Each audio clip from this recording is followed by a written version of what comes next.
Katya stood at the service entrance of the White Knight's restaurant, holding an envelope with a will in her trembling hands. A month ago, her life had changed dramatically. Uncle Mikhail, whom she considered just an eccentric bachelor, had left her this prestigious restaurant in the city center as an inheritance. Until that moment, she had been just a waitress here, and even her husband Alexei had no idea what wealth his wife had inherited. The last 3 years of their family life had turned into a real test. Valentina Petrovna, her mother-in-law, had never missed an opportunity to humiliate her daughter-in-law. "You're just a waitress," she said with disdain. "What do you know about life?" Katya was silent because she loved Alexei and hoped that their relationship would improve over time. But patience has its limits. Valentina Petrovna worked in the city administration, in a managerial position, and considered herself an important person. She wore expensive clothes, drove a new foreign car, and constantly emphasized the difference in social status between herself and Katya. "My son deserves better," she liked to repeat, "and not some beggar in a shabby dress." Katya really did dress modestly. She put her entire salary aside for the future, dreaming of someday opening her own business. She bought clothes in inexpensive stores, traveled by public transport, and never spent money on expensive entertainment. This irritated her mother-in-law. She perceived Katya's frugality even more as a sign of poverty and inferiority. Unfortunately, Alexei did not protect his wife. He was a mama's boy and always took Valentina Petrovna's side in family conflicts. "Mom just wants the best for us," he told Katya. "Don't take everything so personally." But how can you not take constant insults and humiliation personally? After receiving the inheritance, Katya decided not to tell her family anything about her new status. She wanted to observe their behavior before changing anything in the relationship. Uncle Mikhail always told her, "Katyusha, people show their true colors only when they think you are weaker than them. Remember this." The White Knight's restaurant had an excellent reputation among the city's elite. Business meetings were held here, important events were celebrated, and gala banquets were held. Katya knew every corner of the establishment, because she had worked there for 5 years, first as an assistant cook, then as a waitress, and for the last 6 months as an assistant manager. Now all of this belonged to her. Cozy halls with cream walls and crystal chandeliers, a professional kitchen with modern equipment, a wine cellar with a collection of rare wines that her uncle had been collecting for many years. Katya felt a huge responsibility and at the same time incredibly inspired. At first, she continued to work as usual, but now as the owner. The staff was aware of the changes, but at Katya's request, they kept it a secret. She wanted to smoothly enter the role of manager and not advertise her new position to the customers. Manager Sergei Vladimirovich, who had worked with Uncle Mikhail for many years, became her main assistant and advisor. "Katerina Andreevna," he told her on the first day, "your uncle chose his heiress very wisely. You know this place better than many and you understand what the guests need." Indeed, over the years of work Katya learned all the intricacies of the restaurant business. She knew the suppliers, understood the menu, understood financial issues and, most importantly, knew how to communicate with people.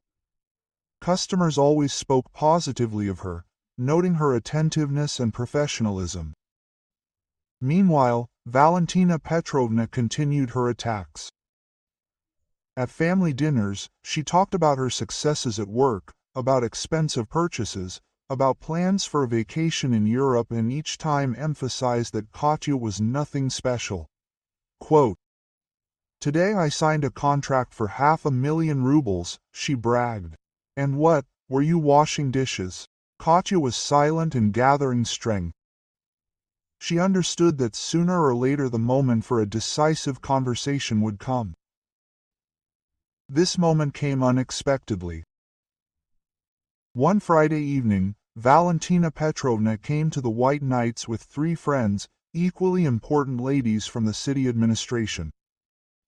They booked a table in the main hall and behaved quite noisily, discussing city gossip and criticizing everyone in a row. Katya was working in the office that day, sorting out documents for new contracts, when Sergei Vladimirovich knocked on the door. "Katerina Andreevna, we have a small situation. The hall is mainly yours. A relative is behaving inappropriately towards the staff." Katya went down to the hall and saw a familiar picture. Valentina Petrovna was loudly telling her friends about her stupid daughter-in-law, who works as a waitress and disgraces the whole family with her poverty. The friends laughed and nodded. Quote, "Imagine," said the mother-in-law, waving a glass of wine, "she can't even go to a normal restaurant." Quote, "We recently invited her to have dinner with us at a nice place, but she declined. Probably, she doesn't have enough money for decent food." One of her friends, a plump woman in gold jewelry, added that maybe she was embarrassed in her rags among decent people. "What's embarrassed about that?"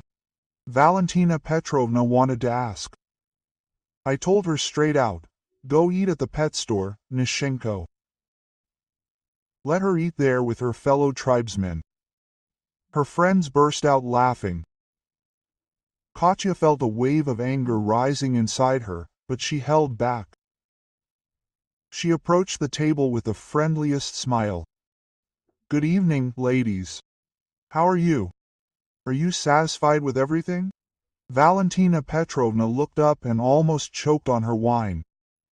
"Katya, what are you doing here? Are you working or something?" "In some way, yes. And I see you're having a good time. Telling your friends interesting stories." "Well, yes." The mother-in-law felt more confident. "I'm telling you what a wonderful daughter-in-law I have. Isn't that right, girls?" Her friends giggled. Katya sat down on the edge of an empty chair. "Can I ask what exactly you were telling me?" "I was just curious to hear about myself from the outside." Valentina Petrovna, inspired by the audience's attention, decided to continue the presentation. "What is there to tell? You know everything yourself. You always walk around in some rags, you don't have money for normal clothes.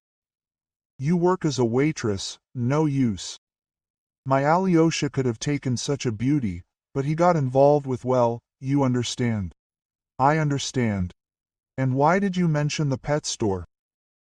"Yes, I was just saying that for the sake of it. Although, to be honest, there is a place for you there among the dog food." Her friends laughed again. Katya stood up and smiled softly. "You know what, ladies? I don't think you belong here."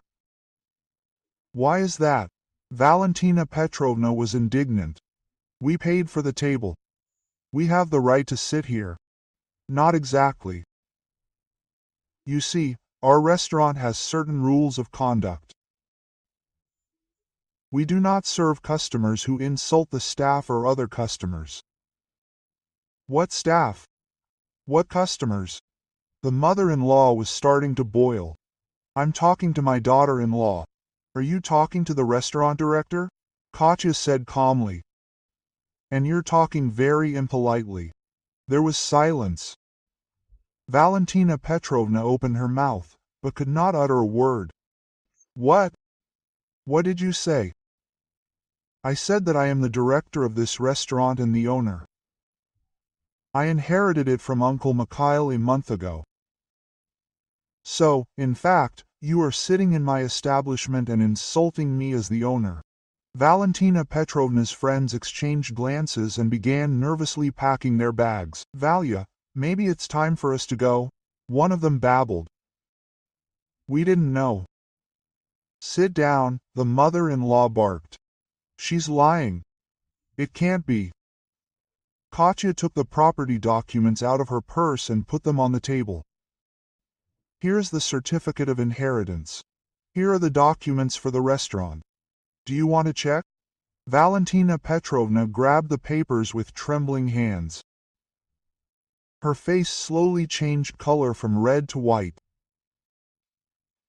This is impossible. Mikhail never said. Uncle Mikhail never said a lot of things. For example, he didn't say that for the last 5 years I was not just a waitress, but his assistant and practically a manager. That he taught me all the intricacies of business, that he was proud of me and considered me a worthy heir. Katya was pleased to see how her mother-in-law's expression changed. Arrogance and contempt gave way to confusion and fear. But you dress poorly, take the bus. I was saving money for the future, and, by the way, I bought a new BMW X5 yesterday. It's in the parking lot, if you want to see it. Valentina Petrovna's friends had already gotten up from the table. Valechka, we really have to go. Thank you for dinner. Wait. Valentina Petrovna grabbed one of them by the hand. Don't leave. This is all some kind of misunderstanding, but the friends were already heading for the exit, throwing apologetic glances at Katya. Quote, and now, Valentina Petrovna, I will ask you to leave my restaurant too, she said to Katya in the same calm tone, and don't come here again. At least until you learn to respect people. But we are a family. A family? Katya grinned. For 3 years you called me a beggar, advised my husband to leave me, humiliated me at every opportunity. What kind of family is this? Valentina Petrovna confusedly packed her purse. Her hands were shaking. Katya, I didn't mean to. I was just thinking. You thought that I was weaker than you and would put up with everything. But patience also has its limits. Sergei Vladimirovich, she turned to the manager who had approached. Please, escort the lady to the exit. Valentina Petrovna stood up, but did not move. What will happen to us now? To Alexei. Alexei and I will discuss this at home alone. Without your participation. The mother-in-law slowly walked to the exit, turning around every few steps. Katya watched her go and felt a heavy burden of humiliation and insults fall from her shoulders. Sergei Vladimirovich approached her. Katerina Andreevna, you did the right thing. Mikhail Petrovich would be proud of you. Katya nodded and returned to her office. A serious conversation with her husband awaited her ahead, but now she was ready for it. She was no longer going to be a beggar who tolerated everything. She was successful without fail, the owner of a prestigious restaurant, and deserved to be treated accordingly. The next day, the entire city administration already knew about what had happened in the White Nights. Valentina Petrovna became a laughingstock among her colleagues, and her friends diligently avoided meeting with her. As for Alexei, after a long and frank conversation, he apologized to his wife and promised that they would never allow her mother to humiliate her again. And Valentina Petrovna, from then on, when meeting her daughter-in-law, lowered her eyes and said only, "Hello and goodbye." Katya never hid her success again, but she did not boast about it either. She simply lived with dignity, knowing her worth. Thank you for listening to the end. If the story was interesting for you, subscribe to the channel and like it so as not to miss new videos.